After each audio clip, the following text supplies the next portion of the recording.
Bonjour à tous, aujourd'hui je vous propose un exercice donc pour les premières technologies. On est sur le chapitre de la dérivation avec des études de variation et de la lecture graphique. C'est un sujet tiré donc des épreuves communes de fin d'année de première. Alors, on nous donne ici donc la courbe d'une fonction définie et dérivable sur R. On va vous demander donc le tableau de variation, quelques valeurs de f, donc de la lecture graphique, et ensuite on va parler de tangente. Donc on est parti tout de suite avec le tableau de variation.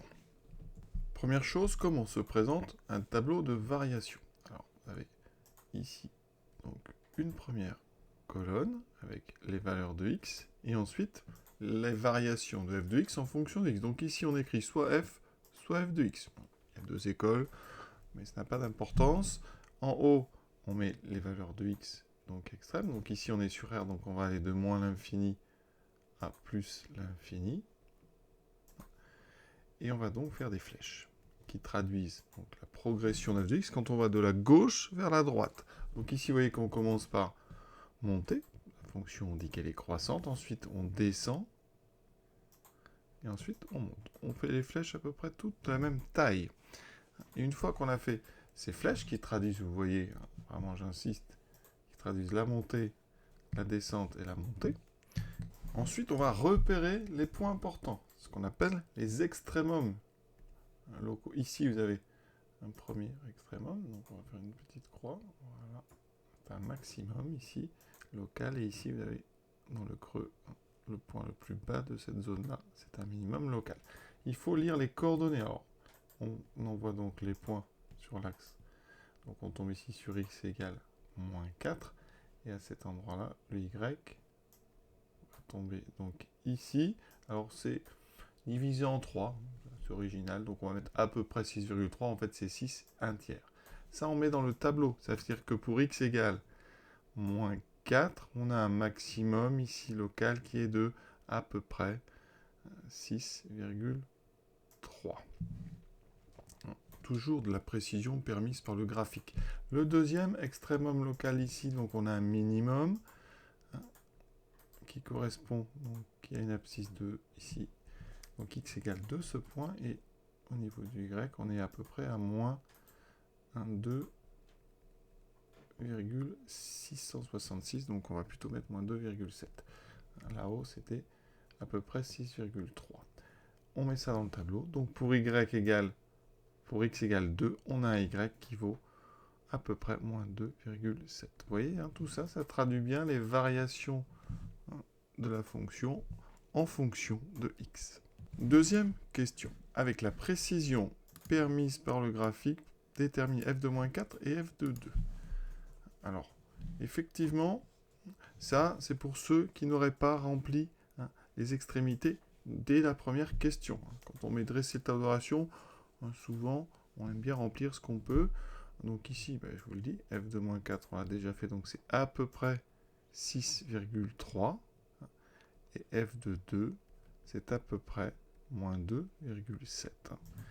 Quand on dit permis par graphique, c'est justement ces petits arrondis que j'ai pris parce que ça tombait sur des tiers, et que des tiers, ce n'est pas des nombres décimaux, donc on est obligé de les arrondir. Question 3. Toujours avec la précision permise par le graphique, on nous demande maintenant de résoudre une inéquation, donc f de x inférieur ou égal à 2. Alors, je précise, quand on y résout par un graphique, il faut écrire sur la feuille après le résultat. Donc ici, il va falloir me donner le domaine de x. Quelle valeur de x nous donne des images plus petites ou égales à 2? Alors pour ça, donc f de x, on le lit sur l'axe vertical. Le x est sur l'axe horizontal. Donc f de x plus petit que 2, je dois déjà trouver le 2. Il est ici. D'accord? Voilà donc notre y égale 2. On va donc tracer l'horizontale d'équation y égale 2, c'est-à-dire la droite qui contient tous les points qui ont une ordonnée égale à 2. Donc sur cette droite, y est égal à 2. Donc sur cette droite, l'intersection de la courbe avec la droite, donc il y a 3 intersections ici, je vais les montrer clairement. Donc ici, là, ça vous donne 3 points pour lesquels On a donc un y égale à 2, donc ça vous donne au niveau des abscisses 3 abscisses pour lesquelles 3x pour lesquelles f de x égale à 2. Mais nous, on veut inférieur. Donc on va regarder la zone qui est plus basse. Toute la partie de la courbe qui est plus basse. Donc tout ce qui m'intéresse, ça va être cette partie-là à gauche et cette partie ici entre mes deux autres croix. D'accord? Dans toutes ces zones-là, j'ai bien des ordonnées plus petites ou égales à 2. Alors il va falloir maintenant lire les abscisses de tout ça. Donc on va prendre chacun des points et les envoyer. Donc ici, alors c'est toujours permis par graphique, on va tomber ici. Donc je dirais, alors ici, donc à peu près moins 6, alors là c'est 0,5, donc on est à moins 6, on va dire 2. Celui-ci, alors je vais enlever ma croix pour bien voir si on est un petit peu avant, après moins 1, enfin avant moins 1. Donc ici, quand on va le projeter, on est en moins 1,1. Et ici, quand on l'envoie, on est à peu près à 4,2. Toujours, là vraiment, c'est pas grave si vous avez moins 6,3 ou 4,3. Il faut juste que ça soit à peu près ce que ça correspond graphiquement. C'est vraiment ça la précision permise par graphique. On va pas titiller, vraiment. Donc ici, il faut donc être avant 6, donc sur toute cette zone ici. D'accord? Et en 6,2, ça vaut 2. Donc le 6,2, il est bon. Donc là, vous avez un premier intervalle ici. Et ici, une deuxième zone entre deux croix, donc de là à là. Et avec ici des intervalles fermés. Ça me donne donc ici un x qui est entre eux. Donc il est avant moins 6,2. Donc avant. Alors je vais mettre d'abord des encadrements. Donc x est plus petit que moins 6,2 ou entre moins 1,1 et 4,2, ce qu'on traduit avec des intervalles en disant que x appartient donc à moins l'infini, moins 6,2 fermé, ou x appartient à moins 1,1, 4,2, voilà. Ce qu'on peut résumer en disant que x appartient à l'union, donc on met un u, de ces deux intervalles. Voilà donc la réponse à cette question 3. Quatrième question. Maintenant, on va parler de tangente. Donc, on nous dit que la tangente à la courbe CF au point, donc le point, c'est le point 4, 1. Donc, on va le repérer déjà, ce point. Alors, abscisse 4, ordonnée 1. Donc, il est déjà indiqué, vous voyez, il y a un petit rond ici, donc il est ici. Et ça, c'est le point A. Et cette tangente, on nous dit, la tangente qui passe par le point A, va passer aussi par le point B de coordonnées 3, moins 3. Donc 3, moins 3. On est ici. Donc maintenant, je vais tracer la droite qui passe pareil par ce point B. Et cette droite, c'est la tangente à la courbe. Au point donc A. Donc la voici. On a ici vraiment ce qu'on appelle une position de tangence. La droite verte, qui est la tangente, est quasiment confondue avec la courbe quand on est très près de A. D'accord? Maintenant, eh bien, on va calculer donc le nombre dérivé de f1 noté f' de 4. Alors, qu'est-ce que c'est que le nombre dérivé? Comment va-t-on trouver ça alors qu'on n'a qu'un dessin devant nous, qu'on n'a qu'une courbe? Eh bien, le nombre dérivé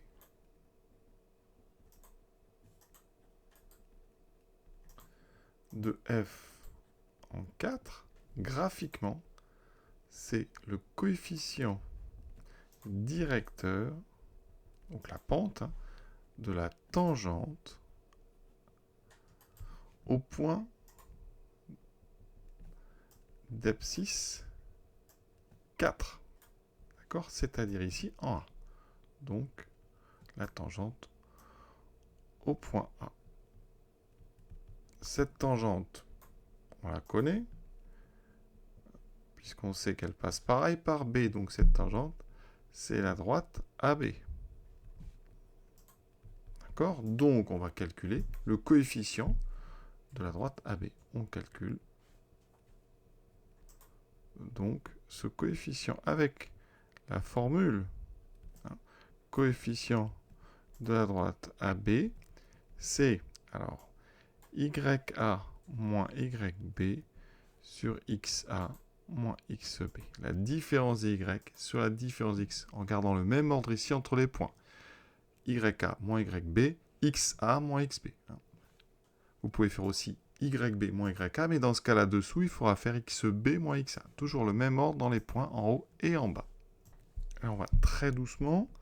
YA, c'est donc la deuxième coordonnée de A, c'est 1. Moins YB, attention, c'est moins 3, donc on va mettre des parenthèses. XA, c'est 4, moins XB, qui vaut 3.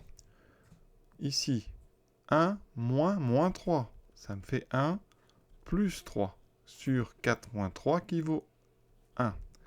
J'obtiens donc 4 sur 1, donc j'obtiens 4. On a donc un coefficient de 4, donc le nombre dérivé qu'on écrit f' en 4, donc f' de 4, c'est égal à 4. Graphiquement, on peut traduire ça et le voir.